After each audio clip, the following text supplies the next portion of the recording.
মানে ইয়াং হচ্ছে, মানে হ্যান্ডসাম হচ্ছে, মানে একদম মানে কি বলবো, ওয়ার্ডস খুঁজে পাচ্ছি না তাকে ডেসক্রাইব করার মতো। আসলে he super hero, to be honest.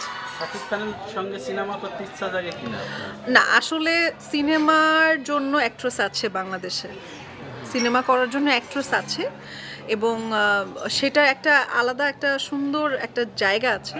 আমি নিজেকে শুধুমাত্র স্বপ্ন দেখেছি influencer, brand promoter, makeup artist হিসেবে। আমি অতটুকুই রাখতে চাই। আসলে আমি নিজেকে ওভাবে নায়িকা দেখতে চাই না। আর এমন এমন হতে চাই না যে নায়িকারা যেন আমাকে দেখলে মুখ ঘুরায় ফেলে, এরকম হতে চাই না আমি আসলে, টু বি অনেস্ট। কেন আপনাকে দেখে মুখ ঘুরায় ফেলবে কেন? তারা কি ভাত পাবে না নায়িকারা? নায়িকারা না, নায়িকাদের, তারা নায়িকা হয়েছে, তারা সুন্দর, তারা অ্যাকচুয়ালিতে অ্যাক্ট্রেস। বাংলাদেশে অ্যাক্ট্রেসের অভাব নাই, বাংলাদেশে খুব সুন্দর সুন্দর অ্যাক্ট্রেস আছে, ঠিক আছে। সো যারা অ্যাকচুয়ালিতে ফ্রম দ্য মানে বিগিনিং থেকে নায়িকা হতে চাচ্ছে, যারা ক্যারিয়ার বিল্ড আপই করতে যাচ্ছে নায়িকার জন্য, নায়িকা হতে চাচ্ছে, তাদের জন্য আসলে এই জায়গাটা। ইনফ্লুয়েন্সার, দেন হচ্ছে ব্র্যান্ড প্রমোটার, তারপর নায়িকার সাজতে চাইলে আসলে আমি মনে করি না যে এই ওয়েটা আসলে সিধা একটা রাস্তা। আমার কাছে এটা আসলে কেমন জানি উইয়ার্ড লাগে। সো আমি কখনো এই দেখি না নিজেকে। আপনি কি নিয়ে ব্যস্ত সময় কাটাচ্ছেন একটু যদি আমি আসলে ব্যস্ত সময় কাটাচ্ছি হচ্ছে, ইনশাল্লাহ অগস্টে আমি চিটাগাংয়ে ক্লাস করাবো, মাস্টার ক্লাস আছে আমার, ঢাকাতে মাস্টার ক্লাস আছে, বাংলাদেশের বাইরে যাব। আমি মেকআপ নিয়ে আসলে ব্যস্ত আছি, ব্র্যান্ড প্রমোশন করছি। আমি খুব সিলেক্টিভ ব্র্যান্ডসগুলোর সাথে চুক্তিবদ্ধ, 6 মাস 1 বছরের সাথে চুক্তিবদ্ধ হয়ে ব্র্যান্ডসগুলোর সাথে কাজ করছি, খুব সিলেক্টিভ ব্র্যান্ডসদের সাথে কাজ করছি। কি চিন্তা ভাবনা রয়েছে সামনে মেকআপ? সামনে আমার একটাই চিন্তা ভাবনা যে আমি যেন ইন্টারন্যাশনাল পর্যায়ে গিয়ে আমি যেন কাজটা করতে পারি। বাংলাদেশের বাইরে, বাংলাদেশের ভিতরে অনেক কাজ হয়ে গেছে, মন ভরে গেছে বাংলাদেশে কাজ করে। এখন আমার চেষ্টা হচ্ছে বাংলাদেশের বাইরে গিয়ে আসলে নিজের ক্যারিয়ারটাকে বিল্ড আপ করা। আপনি কি আসলে আপনার কি কোনো প্রতিযোগী রয়েছে কিনা এই ক্ষেত্রে? আমার সাথে প্রতিযোগিতা করার মতো আসলে এখনও কেউ জন্ম হয় নাই। আমি আমি মনে করি এটা হচ্ছে, আমি এটা পার্সোনাল আমার বক্তব্য, মানে আমি এটা চিন্তা করি যে আমার সাথে প্রতিদ্বন্দ্বিতার মতো আমি কাউকে দেখি না। একটা সোভারভাবে চলা, একটা সুন্দরভাবে মানুষ যেন দেখে সম্মান দেয়, আমি ওভাবে চলা পছন্দ করি। মানুষ দেখে আমাকে থুতু দিবে, আমি এরকমভাবে চলা পছন্দ করি না। সো দ্যাটস ওয়াই আমি সবসময় না অনেক বুঝে শুনে কাজ করি।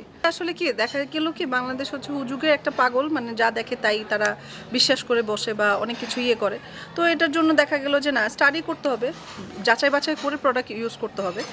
যাতা ইউজ করলে হবে না। ডেফিনেটলি আপনি একটা ব্র্যান্ড ইউজ করছেন, সেই ব্র্যান্ডের বিষয়ে জানতে হবে, সেই ব্র্যান্ডের বিষয়ে স্টাডি করে প্রপার জেনে দেন হচ্ছে আপনারা অ্যাপ্লাই করবেন, তাহলে তো আপনাদের স্কিনটা ভালো থাকবে। আর যেহেতু আজকে একটা ইন্টারন্যাশনাল ব্র্যান্ড লঞ্চ হচ্ছে, ইন্টারন্যাশনাল ব্র্যান্ড মানেই হচ্ছে একটা মানে কি বলে, একটা আস্থার জায়গা।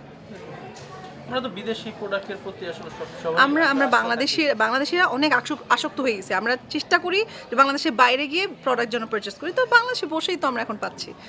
আমাদের ব্র্যান্ডসগুলো লঞ্চ হচ্ছে, ইন্টারন্যাশনাল ব্র্যান্ড লঞ্চ হচ্ছে বাংলাদেশ। হ্যাঁ, এটা অনেক হচ্ছে, এরকম স্ক্যাম অনেক হচ্ছে, বাট এটা এদিকে আমরা একটু সতর্ক থাকবো। আমরা চেষ্টা করব যে ভালো ভালো প্রোডাক্ট ইউজ করার, কারণ আমরা তো আসলে বোকা না, আমাদের তো বুঝতে হবে, প্রোডাক্ট যাচাই বাছাই করে তারপরে ইউজ করতে হবে।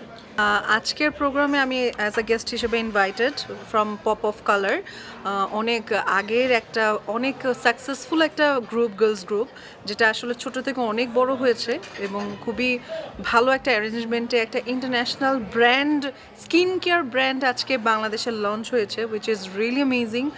এবং আমাদের বাঙালিদের জন্য আসলে এটা একটা গ্রেট নিউজ। আমরা আসলে সবসময় দেখা যায় যে এত লোকাল প্রোডাক্ট ইউজ করে করে মানুষের ক্ষয়ক্ষতি হচ্ছে। সো সেক্ষেত্রে দেখা গেল যে এইটা খুবই ভালো একটা বিষয়, অনেক ভালো একটা দিক যে একটা ইন্টারন্যাশনাল ব্র্যান্ড আমাদের এখানে লঞ্চ হচ্ছে, যেটা অ্যাভেলেবেল পাওয়া যাবে। বাংলাদেশের মানুষের আসলে বাইরে গিয়ে ইন্টারন্যাশনাল ব্র্যান্ড পারচেস করে আনতে হবে না, বাংলাদেশে বসেই তারা আসলে অ্যাভেলেবেল পেয়ে যাবে। তো এটার জন্য আসলে আমার কাছে আজকে টোটাল লঞ্চিং প্রোগ্রামটা অনেক ভালো লেগেছে। আর সবচাইতে বেশি ভালো লেগেছে পূর্ণিমা আপুকে দেখে, যাকে ছোট থেকে বড় হয়েছি দেখে, এবং আমার পরের প্রজন্মও দেখছি, ওরাও পূর্ণিমাপুর fan, and she is really beautiful, অনেক সুন্দর মাশাল্লাহ। এবং সে সবসময় এরকম সুন্দর থাকুক, তাকে দেখে আমরা ইন্সপায়ার হই কীভাবে আসলে নিজেকে সুন্দর রাখা যায় এবং নিজেকে খুব গুছিয়ে রাখা যায়, ফানি ওয়েতে মানুষের মন জয় করা যায়। আসলে তাকে, সে একটা প্রপার একটা মানে ইন্সপায়ারিং প্যাকেজ, তো টোটাল ইভেন্টটা আমার কাছে খুবই ভালো লেগেছে।